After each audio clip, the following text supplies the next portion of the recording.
Good morning, Calvary. My name is Mike Martin. I'm involved in the men's Monday night Bible studies. Today's passage is John 10, 1 through 10. Truly, truly, I say to you, he who does not enter the sheepfold by the door, but climbs in by another way, that man is a thief and a robber. But he who enters by the door is the shepherd of the sheep. To him the gatekeeper opens. The sheep hear his voice, and he calls his own sheep by name and leads them out. When he has brought out all his own, he goes before them, and the sheep follow him, for they know his voice. A stranger they will not follow, but they will flee from him, for they do not know the voice of strangers. This figure of speech Jesus used with them, but they did not understand what he was saying to them. So Jesus again said to them, Truly, truly, I say to you, I am the door of the sheep. All who come before me are thieves and robbers, but the sheep did not listen to them. I am the door. Anyone who enters by me, he will be saved and go in and out and find pasture. The thief comes only to steal and kill and destroy. I came that they may have life and have it abundantly. The word of the Lord. Hey, how was your Christmas? Was it a time of rest and relaxation, a chance to recharge, to step away from some of your striving, your activities, your calendar? Or was it a moment that is just full of sweet memories with your family? Was it a time that left you feeling full? Not merely because of calorie intake, hopefully that was there as well, but left you feeling like you had exactly what it was that you needed. That's been my genuine prayer for all of you in this season. Now I know that for such a lofty goal as those, it might not have lived up to all of those expectations. That we might have walked away and it felt rushed, it felt too short, or it was too full of things, and so we didn't get that downtime within it. It just didn't live up to what we wanted it to be. So for many people, those who had great Christmases and those who still wish they were there, I'm praying still that you're able to find what you need in this season. As all of us seem to be rushing back to what our routines are, going back to what our regular rhythms are, it feels like Christmas is just getting rushed past. And so as a way to help you to feel more at ease in that, we left all of our Christmas decorations up. So it did not feel that we were just blitzing past Christmas. Has nothing to do with the fact that the office was closed this week and there was no one to take them all down. It has nothing to do with that. But maybe them still being up will help to ease things just a little bit, because we too are going back to our routines. We too are going back to a regular rhythm that we had. In the fall, we were working through the Gospel of John together, and we took a pause at Advent, at Christmas, to look at the significance of Jesus coming and his return. And now we are going right back to the Gospel of John, picking it up on the very next page after we left off. And yet what I think is special, what's significant, what matters in how the schedule has worked out is that this passage that we're in today is so pertinent for the start of a new year. It speaks right into the very hearts of where we might be. For those who miss Christmas and those who feel like they missed Christmas, it speaks to the very place that we find ourselves. Now, to get into that, we should probably look at what was going on in the Gospel of John. Now, as a reminder, we've been focusing on this idea that John writes the whole thing. John writes this gospel so that you would know who Jesus is, and we titled the series this, have life in his name. That by knowing who this Jesus is, what he's done, what he's been teaching, these signs he's doing, we are able to see who Jesus is himself and have life, salvation being brought into the family of God through him. Knowing Jesus is so important to John that he wants to waste no time. He tells from the very first page of his gospel who this Jesus is. This was back in John 1, starting in verse 11. It said he, talking about Jesus, came to his own, and his own people did not receive him. But to all who did receive him, who believed in his name, he gave the right to become children of God, who were born not of blood, nor the will of the flesh, nor of the will of man, but of God. John tells us right from the very, very beginning who this Jesus is, and we can have life in his name. And so he tells these stories of the miracles of Jesus. He shows the teaching of Jesus. He shows the character of Jesus, all of it so that we would know him and have life because of him. Now, in the story, not everyone has been responding in the way that John hopes we would. And in fact, he captures that here. Jesus comes to his own people, the Jewish people, and many of them did not receive him. We've been seeing that in the Gospel of John, most clearly in the religious leaders of the time. We left off, and the religious leaders and Jesus were having lots of disagreements. For one, it was related to the claims of Jesus. And the religious leaders did not like those. One in particular, he claimed to be God, and the Jewish leaders had a hard time with that. Or it could be the way that Jesus was doing things. It seemed to fall short of the traditions and expectations that the leaders had for someone like Jesus. And then most recently, we've been seeing that Jesus and these Jewish religious leaders are not seeing eye to eye because the leaders actually see him as a threat to their authority, to their position, to their status in the culture. And so all of it has been boiling up to this point, to the very point that we saw in John chapter 9, which I'm more than happy to remind us of, though I'm sure that we remember exactly what we talked about there. So John chapter 9 is this incredible story where Jesus heals this man who was born blind. But rather than it being this time of celebration, of excitement, of amazement at the work that God was doing, well, this man gets hauled in front of the Jewish leaders, the religious leaders, and interrogated, scolded, trying to poke holes in his story, trying to show that Jesus was not good because of what he's done, because it did not line up with what they were expecting. It gets to the point, it evolves to the point to where they actually kick this man out of the synagogue, unable to worship God, missing the work that God had done in his life. See, while this man started blind, by seeing Jesus, he had life. And these Jewish religious leaders, they missed it. They were blind to the work that Jesus was doing. And unfortunately, this comes in a long line of these Jewish leaders failing to point people back to God, failing to see what God was doing. We talked about this quite a bit during our Advent series. We were looking at the promise of these kings and how it was a marked contrast with the actual kings that Israel had. They were not leading the people in the way that they needed to. Well, unfortunately, it wasn't just the kings who led this way, but the Jewish leaders during the same time, they were leading people astray. But in the midst of that, God makes an incredible promise in Ezekiel 34. It's one of my favorite chapters in the whole Bible.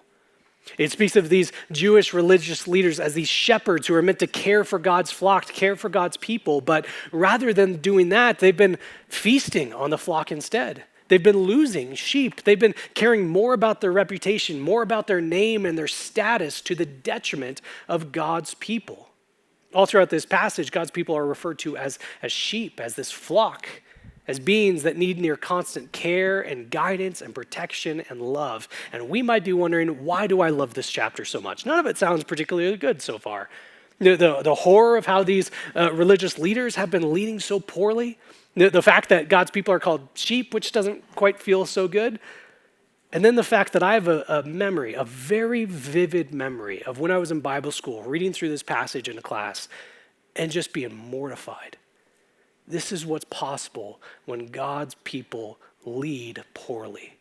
This is what happens when the religious leaders don't do what they're supposed to do. And I'm training to be a religious leader of a sense. And I was crippled by fear. But what makes this passage so good, so beautiful, is what God will go on to say. In that context where the people were not being led the way that they need to, God says, I will do it. I will come to be the shepherd of my sheep. I myself will come and tend to them, to give them rest, to feed them, to gather up the lost, to bind up the injured, to strengthen the weak. I myself, that's the emphasis all throughout this passage, over and over again. It's God saying, I will be the shepherd for my sheep. I will give them what they need. And it's in that context that Jesus speaks to these religious leaders, the same ones who were part of John chapter 9, the same ones who are blind to the work of God. Now they're in front of Jesus, and he is explaining to them that I am the shepherd that you failed to be. I have come to lead the people well. And the religious leaders don't get it. They still don't understand what Jesus is doing. We see that in verse 6. And so Jesus uses these illustrations called figures of speech in that passage to explain what it was that he was doing. He first says, I am the door. I am the access point to God. That through me you find salvation, you find protection from God. You are brought into his family. That whoever enters through Jesus and only through Jesus, there's no other way. Whoever enters through Jesus, they're part of God's people, and no one can take them away from him. That's the first illustration. Jesus is the door. Then he gives a second one, where these leaders in front of him who failed to see what God was doing with the blind man. As part of a long line of these Jewish religious leaders who have missed the work that God was doing. As part of this history of these bad shepherds, Jesus instead arrives as, well, let's let him explain it for us. This is John 11, or John 10, starting in verse 11.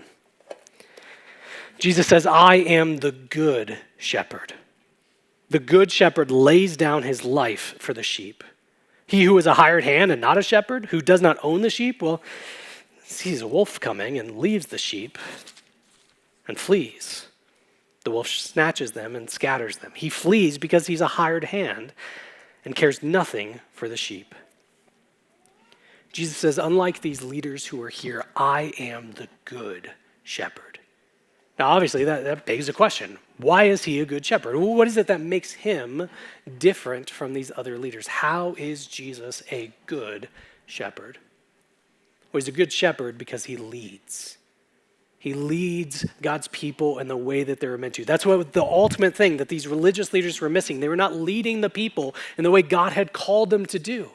As part of the fulfillment of Ezekiel 34, to come and lead the people in the way that they needed, as part of the fulfillment of the very character of God, who the psalmist David describes as a shepherd. What he is like is a leader of the people in this way. Jesus comes to lead in the way that God's people need. Not just the lands of plenty, not just of provision, but his leadership comes with so much security and peace and stability. We see this in John 10, verse 4. It says, Jesus talked about himself as this gatekeeper, the shepherd, when he has brought out all his own, he goes before them, and the sheep follow him, for they know his voice. See, the picture is Jesus not leading from behind, driving his people by force or by fear, but he is out in front, guiding the direction, showing that the way to go is safe, showing that it's certain because he is experiencing it first. He is out in front. And his people follow behind because they know the love and care of this one who's leading them. Which gets to the second way Jesus is a good shepherd, is that he knows his own. Jesus knows his own. We see that in this verse, that they know him so closely as to know his voice. But we pick it up as well in John 10, 14. It says, I am the good shepherd. I know my own, and my own know me. See, this is a picture of the compassion, the love that Jesus has for you. Not for some nameless, faceless entity, and not in some impersonal way, some generic love, but the very love that Jesus has for you. It says, I know my own. We often talk about the love of Jesus for the world, and that's right and good. But the way that Jesus loves the world, the way that he loves all, is not this one-size-fits-all love, but it's personal, it's close, it's intimate, that he knows you and loves you, that he knows every detail of who you are. Every instance of your life, your best days, your worst moments, your quirks, what it is that makes you laugh, what makes you cry, what makes you do both at the same time so you don't know how to feel, what it is that makes you, Jesus knows that. He knows everything about you, and he loves you in a personal, bespoke, tailor-made way. But that's not just it. It doesn't just say he knows his own, but his own know him in the same close, the same intimate way. So close that he describes it as knowing his voice. See, shepherds at this time, then and now, would often gather with other shepherds, with other flocks as well. And they do this for protection, for companionship, but also just sheep tend to follow other sheep naturally. And so they gather as different shepherds with multiple flocks, and they become to this one big mega flock, which is great. But what happens if just you need to leave, or you need to go somewhere else? How do you get your sheep out of this larger flock of sheep? But imagine you have a bunch of cotton balls and you put them out on a table, and I have some and I do the same, then someone else does it, then we mix it all up, and then the task is, can you get your original cotton balls out of here? I mean, and that's with some pretty compliant objects, let alone belligerent animals. But what shepherds would do is they would train their sheep to know their voice. They would have some sort of unique call or song, or almost like a yodel, it sounds like, that they would send out to this, they would cry out to this large gathering of multiple flocks, and it's amazing to see. A steady stream, a single line of sheep starts to emerge from it. His own sheep who follow after him. A different shepherd does their unique call, and same thing happens with them. The sheep know who is their shepherd, and so they follow after him. Jesus says, that is the closeness I have with my people, that they know my voice. I am theirs, and they are mine. Know me so closely as to know my voice. Well, what does that actually look like in practice? Well, I think one of the clearest ways that we can see people knowing the voice of Jesus is when they tell their testimony, the story of how they begin to follow Jesus. Almost every single one of them has this exact same moment. No matter the circumstances, no matter the details of the story, they all share a similar moment. This could be someone who is in just the worst place in the world, just abuse and substances or whatever it might look like. They were in the worst possible place in the world to where others, even non-Christians, would look into and say, they seem too far gone. Or for the stories where God's protection, God's provision, God's rescue comes from not allowing them to experience that sort of thing. So no matter the type of story, no matter the details, no matter how dramatic we might call it, they all share this similar moment where it's being said, I was following other voices. I was going in different directions. I was lost. I didn't know where to go. And then that all important phrase, but then. But then they heard it. They heard the call of this good shepherd. Even though they never heard this voice before. They might not even be able to pinpoint it exactly what it was, but they knew this is the call I've been listening for. This is the one that I've been waiting to hear because I am his. And it's this change of life that happens because they've heard the call of this voice. When we talk about being his, that we are Jesus, that can sound like we're his possession, that he just gets to do with us what he wants, but it's not in that way. Remember the care of Jesus that makes this possible. That when he says that we are his, it's this joining with us, the linking himself with us, the drawing near in such a beautiful, wonderful way. We hear his voice and we begin to follow him. But it's not just that first moment. It's not just that instance that changed our life, but every single day we continue to listen. Every single day we follow him. Every single day we can strengthen and deepen our understanding of who he is as we follow after him. Well, how do we do that? It's the same answer I always got for you. That we know the voice of Jesus by listening to the very words of Jesus. That we can hear his voice, train ourselves in following after him as we grow in closeness to his word. This is the season of Bible reading plans. That for many people, the start of the new year it comes with it the declaration of this year, I'm going to read the whole Bible in a year, or read whatever portion you're looking to do. This year is going to be the year that I have a plan and I stick to it. And maybe for some of us, 4 days into the new year, it is another year of saying, I wasn't able to do it. If you have a Bible reading plan that works for you, that's so awesome. Stick with it. But for all of us, I want to give us a little encouragement that the Bible is not something to be accomplished. It's not the type of plan that we come up with, the goal setting that we do where we can mark it off at the end. All right, 365 days of perfection. I did it. That's not what the Bible is for us. It's the place that shows us the very voice of our Good Shepherd. It's the place that shapes us and guides our entire life, that we want to spend time within it, not to complete it, not to accomplish it, but as we want to spend time with anyone that we cherish and we know cherishes us. In it, we're shaped and guided by the voice of our Good Shepherd. So it's not too late to begin a Bible reading plan. It's not too late to pick up an unsuccessful Bible reading plan again. But there's just too much to make up for it. No, there's not. Just pick up where you left off. Well, if we do that, I'll never be able to complete it by the end of the year. You don't need to. That's not the goal of it. We don't want to complete the Bible, but we want to spend time within it. And we will have more time spent with a 30% successful reading Bible plan than a 0% successful reading one. So whatever this looks like, get time into this word.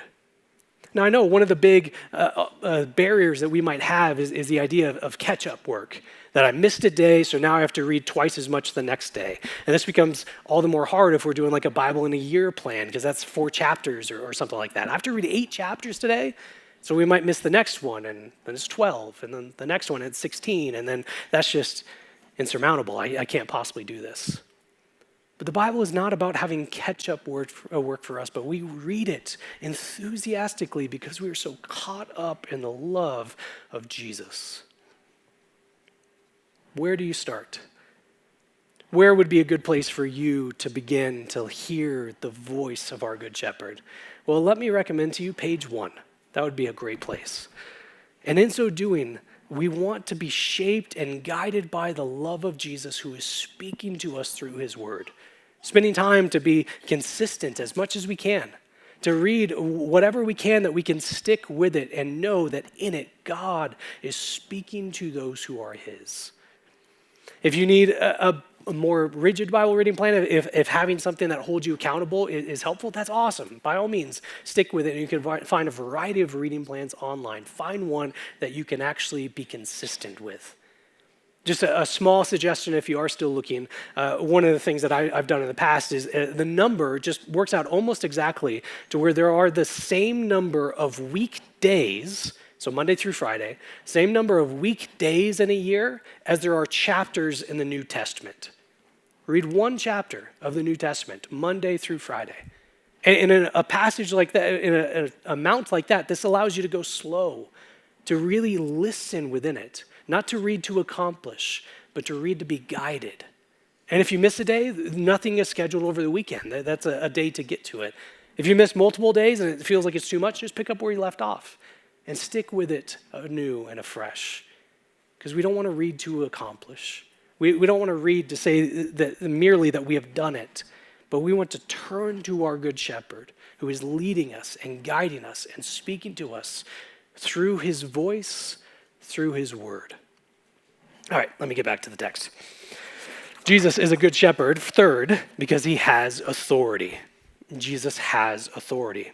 And we see this in verses 17 and 18.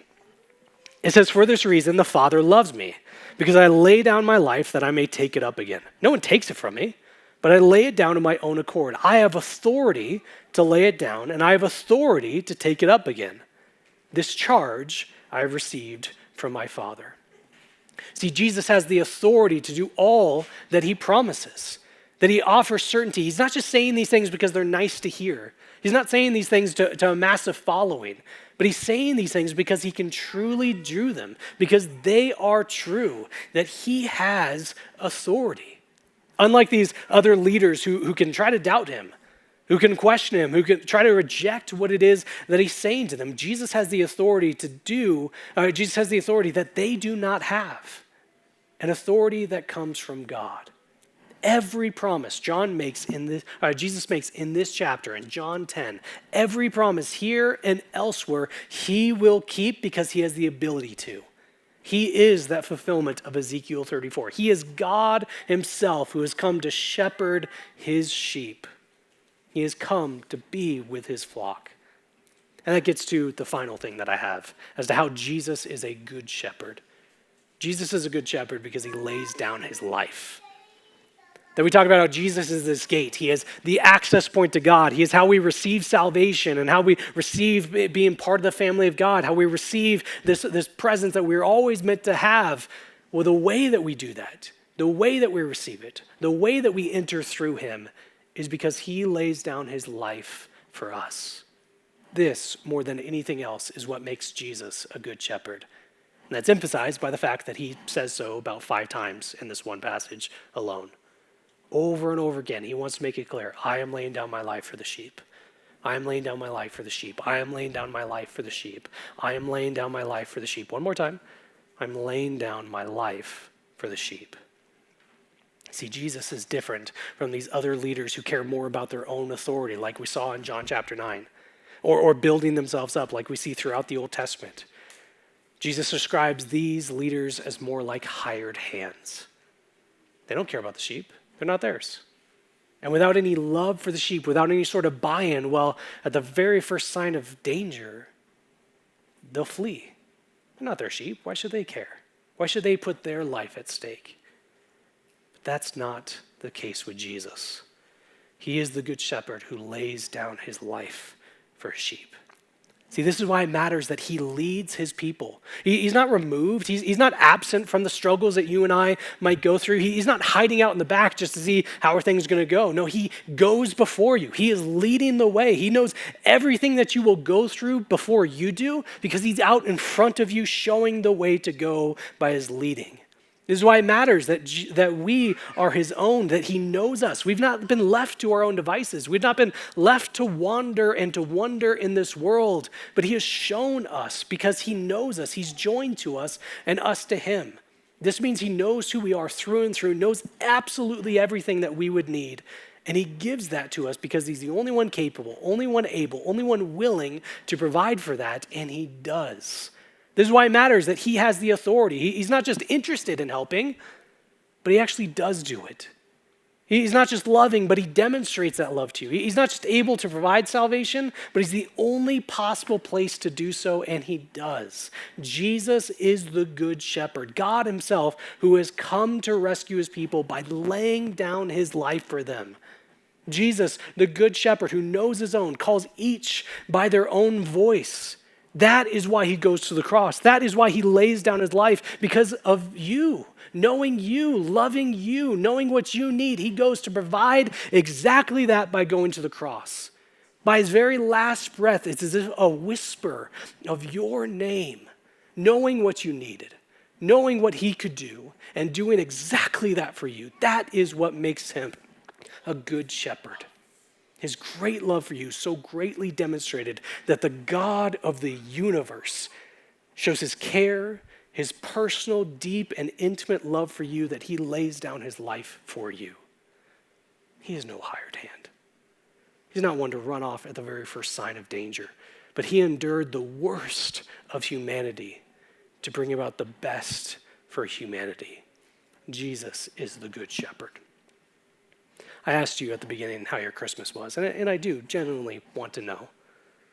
But I hope that you don't see it as the only time that if we miss it, if we miss this moment to pause and find recharge and find connection and all these other things that we hope for, that we put pressure on in that season, it's not as though if we missed it, well, too bad. Try again next year. No. Jesus is the good shepherd who has come. He has made all this possible. That what we celebrate at Christmas is an everyday reality for you because he has come. He is your shepherd who can give you rest, genuine rest. That your life contains sweetness, delights because it's spent with him. He gives us exactly what we need because he is our good shepherd.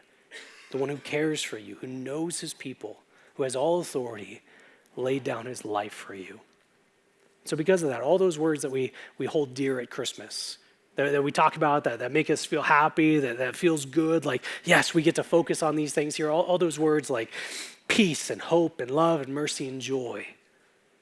Well, every day you have peace and hope and love and mercy and joy because our good shepherd has come to lay down his life for his sheep. It's that very thing that we're going to celebrate together this morning. On the first Sunday of every month, which this is one, we have the opportunity to take communion together. And communion goes back to that night before Jesus laid down his life. Before he went to the cross, he was at this meal with his disciples, and he was saying exactly what it was that he was about to do, showing that no one's taken his life from him, like he talked about in John 10. No one is forcing him to do this. He has all authority to do this. And he's doing so because of it being exactly what we need. He took the bread that was at the table and he broke it and said, this is my body that's given for you. I'm going to die. I'm going to lay down my life. I'm going to the cross so that you may have life and have it abundantly. Well, how do we know? How do we know that Jesus keeps his promises? How do we know that we're not waiting for something more, waiting for him to do some work that proves it, that shows us it's real, where he took the cup that was at the table and he said, this is the proof. Here's the covenant. Here's the promise. It's my blood. You're not waiting for anything else. You're not waiting for a second act of Jesus. He accomplished it all for you in this one moment, going to the cross, laying down his life. That is how we have access to God. That is how we have all that we need. So in a moment, I'll pray for us, and we'll get a chance to pause and reflect, to look anew and afresh as to what Jesus has done for you, to see more clearly his love for you. Not just this broad love, but for you personally. He knows his own. He knows you. But it's also an opportunity for us to confess of those places that we still turn astray. We are, after all, sheep. We want to confess of those things before we come to the table with clear hearts and a clear conscience as people who follow Jesus imperfectly, but we want to confess to him who is our perfection. So in a moment I'll pray. We'll have that time to pause, then invite you to go to one of our 4 stations that we'll have. We'll have 2 in the front and then a shared table in the back that you can access through either of the 2 double doors there. Once you're there, we'll take of the cracker representing the bread, Jesus' body given for you, and then the cup, the juice that's in there representing the new covenant by Jesus' blood. You could take it as an individual, as family, as friends, as people who just seem friendly enough nearby. And once everyone's had an opportunity, we will continue to worship in song. But first, let me pray for us. Father, we are so grateful to be reminded of something that is not new in this new year. That what we celebrate, what we rally around, what brings us together is what you have already accomplished for us. You have laid down your life. You who show your love, your deep, close love for your people, to the point of going to the cross, to the point of giving up your life so that we can have life in you. As we take of communion, we want to do so confessing of those places we still go astray. We want to do so reminding ourselves of what you've done for us with your body, with your blood. That is the basis of our saving. That is the strength that empowers us to live on. That is the certainty that we rest upon to know our future is safe and secure. It's to you and you alone we pray. Amen.